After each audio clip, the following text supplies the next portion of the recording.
Hello, it is January 15th.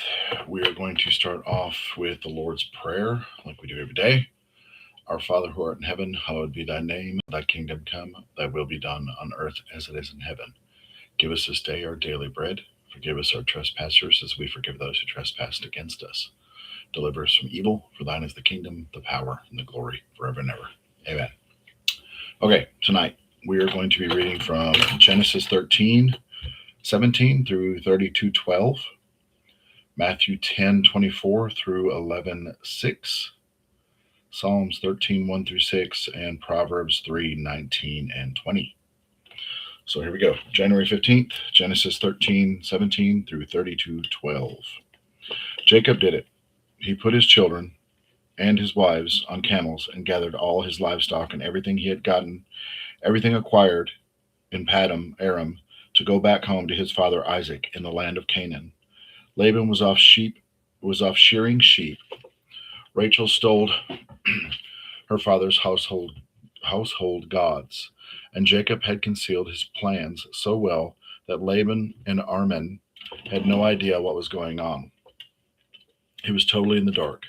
Jacob got away with everything he had and was soon across the Euphrates, headed for the hill country of Gilead. 3 days later, Laban got the news. Jacob's run off.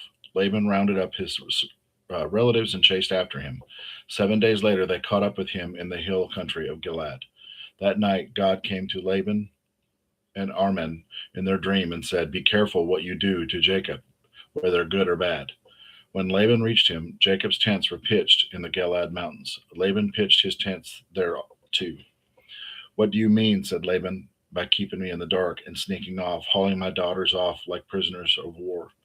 Why did you run off like a thief in the night? Why didn't you tell me? Why I would have sent why I would have sent you off with a great celebration, music, timbrels, and flutes. But you wouldn't permit me so much as a kiss for my daughters and grandchildren. It was a stupid thing for you to do, and if I had a mind to, I could destroy you right now. But that God but the God of your father spoke to me last night. Be careful what you do to Jacob, whether good or bad. I understand you left because you were homesick, but why did you steal my household goods?" Jacob answered Laban, "I was afraid. I thought you would take your daughters away from me by brute force. But as far as your gods are concerned, if you find that anybody here has them, that person dies. With all of us watching, look around. If you find anything here that belongs to you, take it." Jacob didn't know that Rachel had stolen the gods. Laban went through Jacob's tent, Leah's tent, and then the tents of the two maids, but didn't find them. He went from Leah's tent to Rebekah's. But Rebekah had taken the household gods, put them inside a camel cushion, and was sitting on them. When Laban had gone through the tent, searching high and low without finding anything, Rachel said to her father, "Don't think I'm being disrespectful, my master, but I can't stand before you. I'm having my period." So even though he turned the place upside down in his search, he didn't find the household goods. Now it was Jacob's turn to get angry. He lit into Laban. "So what's my crime? What wrong have I done you that you badger me like this? You've ransacked the place. Have you turned up a single thing that's yours? Let's see it. Display the evidence. Our two families can be the juror and decide between us. In the 20 years I've worked for you, ewes and she goats never miscarried. I never feasted on the rams from your flock. I never brought you a torn carcass killed by wild animals, but that I paid for it out of my own pocket. Actually, you made me pay, whether it was my fault or not. I was out in all kinds of weather, from torrid heat to freezing cold, putting in many a sleepless night for 20 years. I've done this. I slaved away 14 years for your two daughters, and another 6 for your flock, and you changed my wages 10 times. If the God of my father and the God of Abraham and the fear of Isaac had not stuck with me, you would have set me off penniless. But God saw the fix and I was in, and how hard I had worked the last night rendered his verdict." Laban defended himself. "The daughters are my daughters. The children are my children. The flock is my flock. Everything you see is mine. But what can I do about my daughters or for the children they've had? So let's settle this between us. Make a covenant. God will be the witness between us." Jacob took a stone and set it upright as a pillar. Jacob called his family around. Get stones. They gathered stones and heaped them up, and then ate there besides the pile of stones. Laban named it Aramek, Jager Shehutha, witness monument. Jacob echoed echoed in the naming of Hebrew Gilead, which means witness monument. Laban said, "This monument of stones will be a witness, beginning now between you and me." That's why it is called Gilead Witness Monument.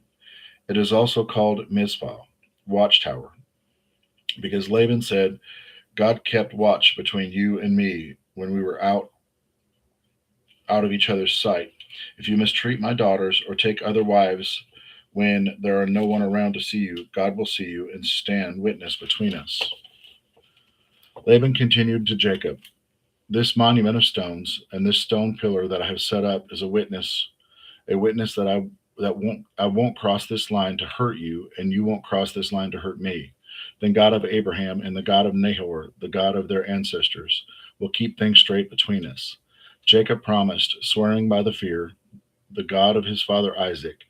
Then Jacob offered a sacrifice on the mountain and worshipped, calling in all the family members to the meal. They ate and slept that night on the mountain. Laban got up early the next morning, kissed his grandchildren and his daughters, blessed them, and they set off for home. And Jacob went on his way. Angels of God met him. When Jacob saw them, he said, "Oh, God's camp," and he named the place Mahanaim, which means campground. Then Jacob sent messengers on ahead to his brother Esau in the land of Seir in Edom. He instructed them, "Tell my master Esau this, a message from your servant Jacob, excuse me. I've been staying with Laban and couldn't get away until now. I've acquired cattle and donkeys and sheep, also men and women servants. I'm telling you all this, my master, hoping for your approval."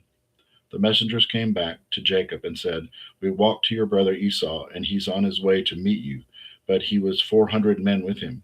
Jacob was scared, very scared, panicked. He divided his people, sheep and cattle, and camels into two camps. He thought, if Esau comes on the first camp and attacks it, the other camp has a chance to get away.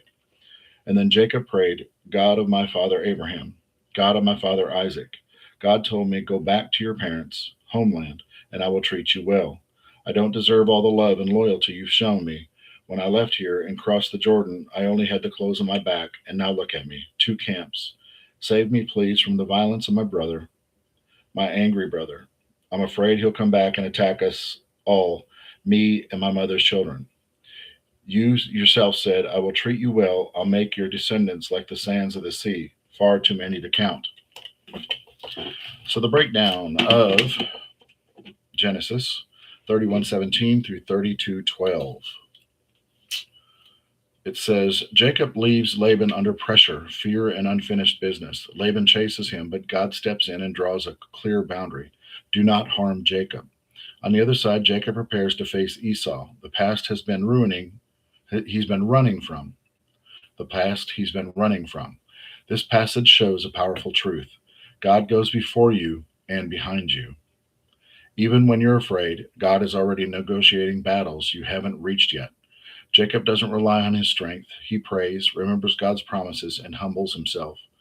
Growth happens when you stop running and start trusting God to protect what he called you to build. Growth happens when you stop running and start trusting. And you start trusting God to protect what he called you to build. Man, that was really good. I need to read that again. God happens when you stop running and start trusting God to protect what he called you to build. That's deep. Matthew 10:24 through 11:6. A student doesn't get a better desk than her teacher. A laborer doesn't make more money than his boss. Be content, pleased, even when you, my students, my harvest hands, get the same treatment I get. If they call me the master, dung face, what can the workers expect? Don't be intimidated. Eventually, everything is going to be out in the open. Ouch. Don't be intimidated. Eventually, everything is going to be out in the open, and everyone will know how things really are, so don't hesitate to go public now. Don't be bluffed into silence by the threats of bullies. There's nothing they can do to your soul, your core being. Save your fear for God, who holds your entire life, body and soul, in his hands. What's the price of a pet canary? Some loose change, right? Some loose change, right? And God cares what happens to you even more than you do. He pays even greater attention to you, down to the last detail, even numbering the hairs on your head, so which apparently is not many anymore. So don't be intimidated by the by all of this bully talk. You're worth more than a million canaries. Stand up to me against the world opinion, and I'll stand up for you before my Father in heaven.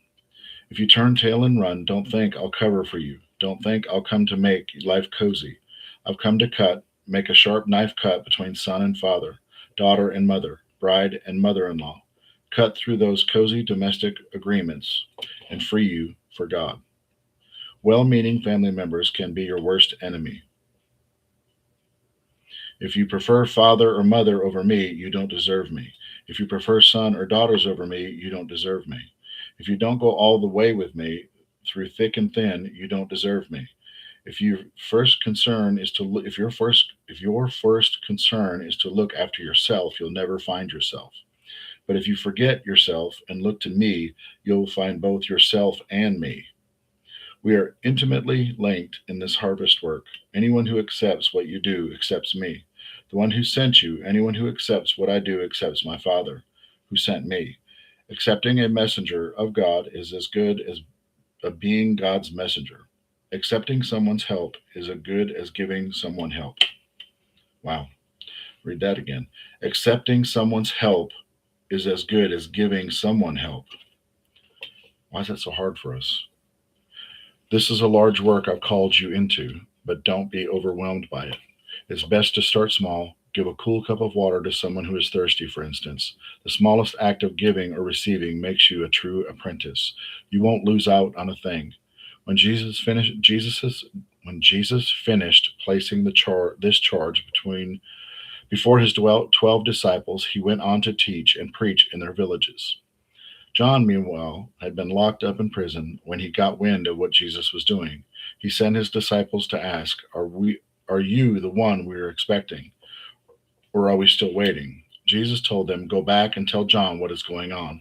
The blind see, the lame walk, leopards are cleansed, the deaf hear, the dead are raised, the wretched of the earth learn that God is on their side. Is this what you were expecting? Then count yourself more blessed. The breakdown of Matthew 10:24 through 11:6 says Jesus tells his disciples plainly, Follow me. Following me won't be easy. You'll be misunderstood, opposed, and tested. Then we see John the Baptist, faithful, obedient, now in prison, asking, Are you really the one? Even the strongest believers have movements of doubt. Jesus doesn't shame John. He points to evidence, changed lives, healing truth fulfilled. The message is clear. Faith isn't proven by comfort, but by endurance. When circumstances don't match your expectations, go back to what God has already shown you. Psalms 13, 1 through 6. It says, Long enough, God, you've ignored me long enough. I've looked at the back of your head long enough, long enough. I've carried this ton of trouble, living from a stomach full of pain. Long enough, my arrogant enemies have looked down their noses at me. Take a good look at me. God, my God, I want to look life in the eye, so no enemy can get the best of me or laugh when I fall on my face. I've thrown myself headlong into your arms. I'm celebrating your rescue. I'm singing at the top of my lungs. I'm so full of answered prayers. The breakdown of Psalms 13, 1 through 6 says David starts raw and honest. How long, Lord? He feels forgotten, overwhelmed, and worn out. But he doesn't stay there. By the end, his posture shifts. I trust you in your unfailing love. This Psalms teaches us that lament is not the lack of faith, it's part of it. God can handle your questions, bring him your pain, but don't forget his past faithfulness. Praise is often a decision made before the breakthrough. Wow, I needed that. Proverbs 3:19 through 20. When Lady Wisdom God formed earth, with Lady Wisdom God formed earth. With Madam Insight he raised heaven. Then they knew when to signal rivers and spring to their surface, and dew to descend from the night skies. Why was that so tongue-tied? Because it was Proverbs? Let's read that again. Proverbs 3:19-20. When with Lady Wisdom God formed earth, with Madam Insight he raised heaven. They knew when to signal rivers and springs to the surface, and dew to descend from the night skies. And that's one thing about the Bible. It's just we don't talk like that. So it's just kind of weird when I don't know, the way it reads sometimes. And even the interpretation, how it reads, I guess, is what's kind of weird to me. So, guys, I appreciate you. It is January 16th tomorrow, and we will be live doing another reading. So, I love you guys, and I appreciate you. And we'll talk soon. And thank you for the hearts. I appreciate you. Have a good night.